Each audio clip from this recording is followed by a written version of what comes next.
Hello everyone, how are you? So, I'm going to be bottling up my kombucha today. I gave it a taste actually a few days ago, and I had said in my group that tomorrow is bottling day, and then I tasted it the next day and it was still a little bit too sweet for me, so I left it and then kind of forgot about it again, and I just tasted it and it's really good. Shay, my daughter, who loves it really tart, is going to love this one.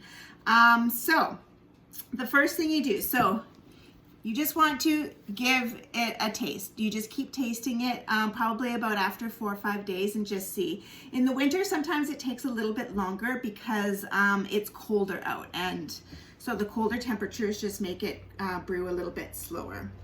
And you also don't want it to be a little too cold because that can actually kill your SCOBY as well. But this is what it looks like. And bottling is the funnest. I love flavoring the kombucha. It's just so fun. And it's so easy. Like, honestly, it's so easy. So the first thing you do is you take your SCOBY out. So you make sure that your hands are nice and clean. You make sure that the container you're putting in is nice and clean. I even just give it a little bit of a vinegar rinse. And then you just reach in and grab your SCOBY. And then I'm gonna cover it up just so that, well, like dog hair and cat hair floating around, you know, so don't want that on my SCOBY. So anyways, and then after this, you want to make sure you get a cup of starter fluid if you're going to do your, keep it a continuous brew going. So I'm gonna get a cup of starter fluid because when I'm done bottling this, I'm just gonna go right ahead and get another brew going so that by the time these bottles are done and finished, I'll have another one ready to bottle. So again, just make sure your container is nice and clean. And then you just remove, you want a cup, whoops. Let me just get a cup out here. I also have a SCOBY on the bottom here, but I'll have to get him out after. So you want at least a cup. So the starter fluid, if you saw my video on getting it going, you heard me say that the starter fluid is the most important part. And that's because what happens is the starter fluid is basically what kickstarts your kombucha into getting the process going. It lowers the pH level and it makes it the perfect environment for the whole kombucha process to happen. So that is what gets it going. And if you don't have a strong enough starter fluid, that's when things in here can go moldy because it's not lowering the pH level enough. So the flavoring part, so these are our brew and serve bottles. So when you get the kombucha kit, you get this party pitcher, you get the universal kombucha cover, you get a 25 gram of each, the green tea and the black tea, you get 4 brew and serve bottles, you get the strainer, you get your SCOBY, and you get the pamphlet, the how-to pamphlet. So flavoring, basically you can use our teas, you can use fresh ingredients, you can use a mixture of them. I use our teas a lot just because it's so easy, and then I like to add fresh ingredients to the teas. Right now I'm just going to use the teas, and you can use any of our teas. That doesn't have to just be the fruit teas. So I got the limoncello going, which is a white tea, peaches and cream, which is a white tea, mango slushy, which is a fruit tea, and then the winter sangria, which is a fruit tea. And that is what I'm got going here. So in each of these I have 1 pot scoop of organic cane sugar. I got 1 pot scoop. Some of them I have a little bit more than a pot scoop because my bags were almost empty, so I just put the rest in. But I got 1 pot scoop of the tea, and then I have 1 raisin in each because the raisin helps the fizzy process a little bit better. So what you do is just, so you can see in there, I've got 1 scoop of sugar, the tea, and there's a raisin hiding in there. So I'm just going, so you know what, sorry, I'm going to give this a stir.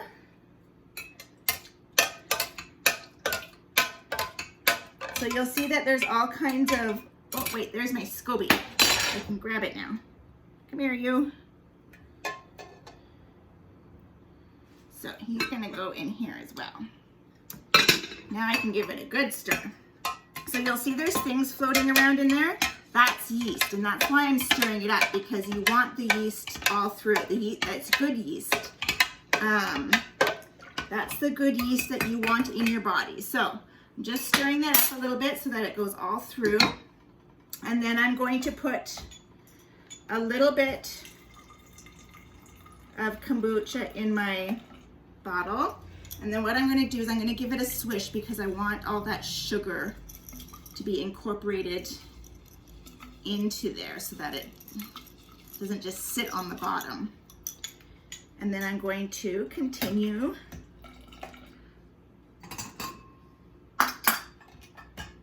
so the strainer you can use if you don't want the yeast in there. So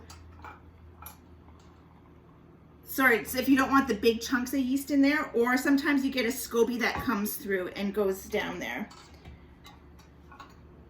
And some people don't use a strainer, some people do. It's totally up to you and what you want in your brew. So when you put some sugar in there, it's because when you're flavoring your kombucha, it's going to sit on your counter and it's going to brew a little bit longer.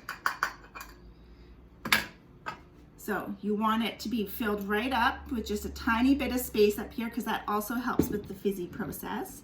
And then I just dip my finger in some water and I wet the seal and I wet the rim of the bottle and I close it up, and voila, that is my peaches and cream bottled. How easy is that? Now the limoncello, I'm gonna get this one going. And on the brew and serve bottles, I just get a Sharpie and I write on there, because you just take a scrubby and scrub it off. It comes right off. It's super easy. Oops, I actually forgot to give this one a swish. Get that sugar all incorporated so it's not sitting on the bottom. And then put some more in.